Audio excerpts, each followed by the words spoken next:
Hello everyone, good morning, Radhe Radhe. फिर से मैं किचन में आ गई हूँ। किचन में आने के बाद मैं भिंडी का सब्जी बनाई हूँ। सब्जी बहुत मसालेदार है। इसमें दाल बन रहा है, हल्दी नमक डाल दिए हैं, दाल बन रहा। फिर मैं चावल बना रही हूँ। सब्जी और दाल बन गया है, चावल बन रहा है।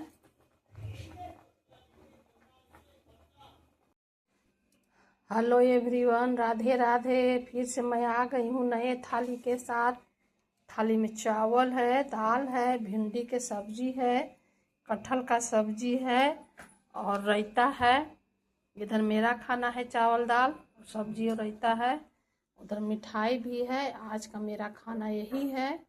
आप लोग लाइक करें, शेयर करें, सब्सक्राइब करें। मेरे ब्लॉग देखने के लिए धन्यवाद। Thank you.